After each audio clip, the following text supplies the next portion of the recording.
So my question for the morning is simply, how late can I get to Mass and still fulfill my Sunday obligation? And this question comes up each week, and it's often accompanied by a similar question, which is, how soon can I leave Mass and still fulfill my Sunday obligation? Do I have to stay for the final blessing?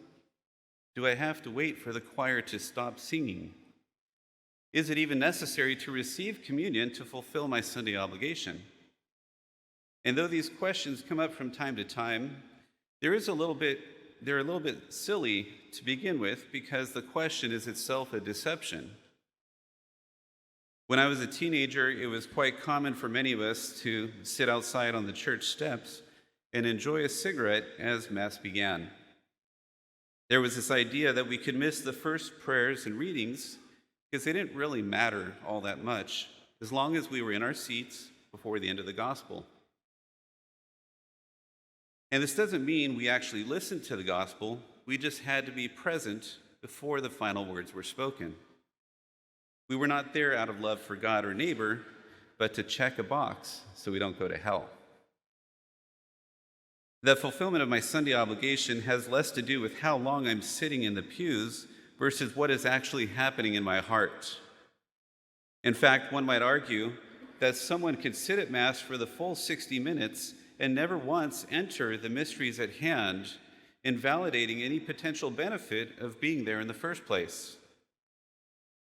At the same time, there can be circumstances which justify being late to Mass, yet it is still a faith-filled and Christ-centered experience.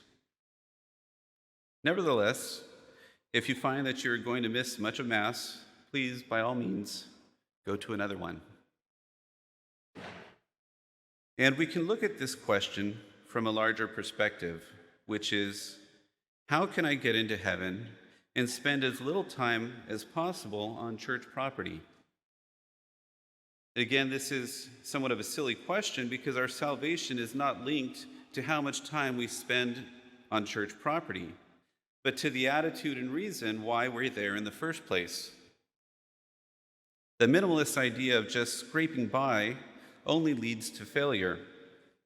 Ask any husband how long his marriage will last if the goal is to see how long he can go without kissing his wife.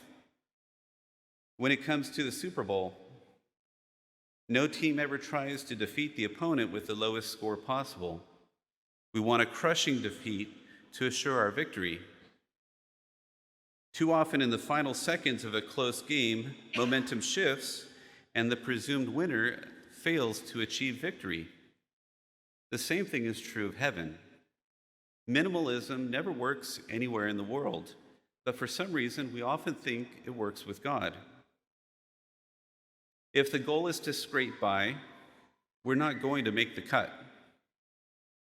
The deception is that we come to Mass very often thinking that we can ingratiate ourselves with God by our mere presence, as if we're doing Him a favor, while at the same time hold on to our little attachments, those sweet little sins we like so much, such as enjoying that last cigarette during the first 15 minutes of Mass. But what God wants from us is not merely our presence, but our love. The presence or absence of love can make 15 minutes feel like an hour of passion or an hour of hell. You cannot serve both God and mammon. Mammon refers to all the good things that come from God, such as joy, peace, health, beauty, and security, even our material goods, our cars, our homes, our jobs. But like so many people, we very often want the goods, not God, who gives them to us. The question is, what do I have in my heart? Is it love for the Creator or love for the creature? If I love God first, I will love creatures properly and benefit from them.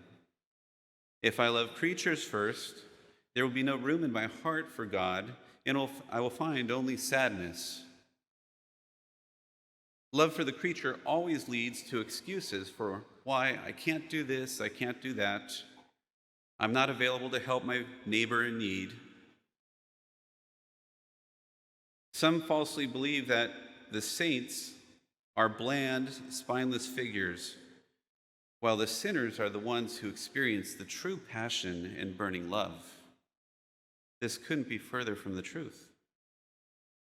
Love for God drives us towards excellence, magnanimity, and extraordinary acts of zealous love, while love for the world leads to excuses, self-centeredness, cowardice, and infidelity.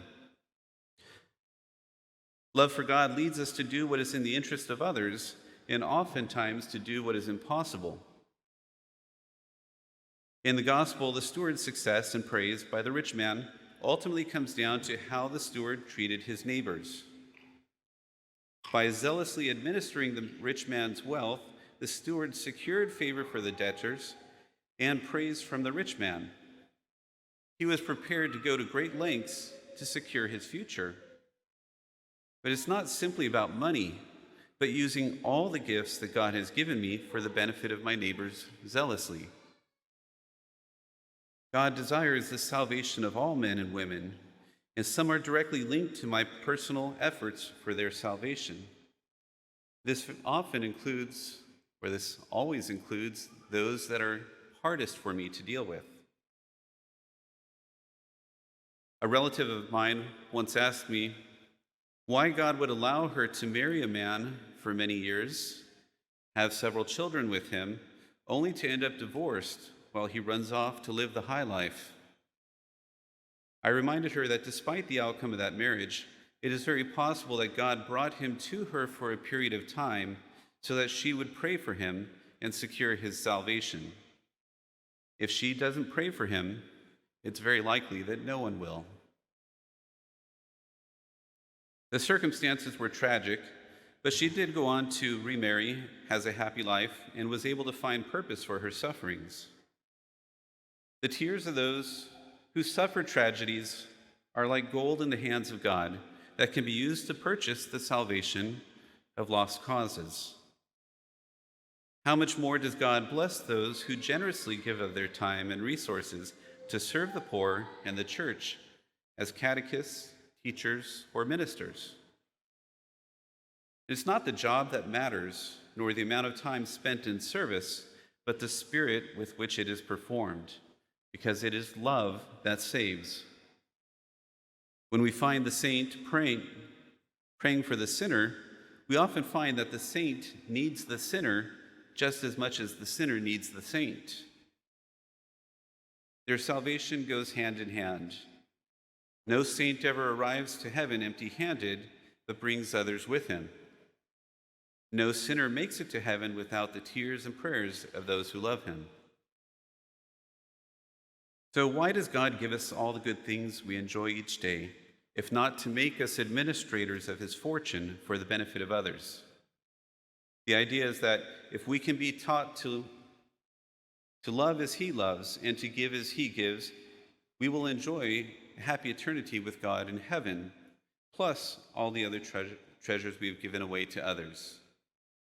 It's not a matter of how much we have been given to administer, but who has benefited from it.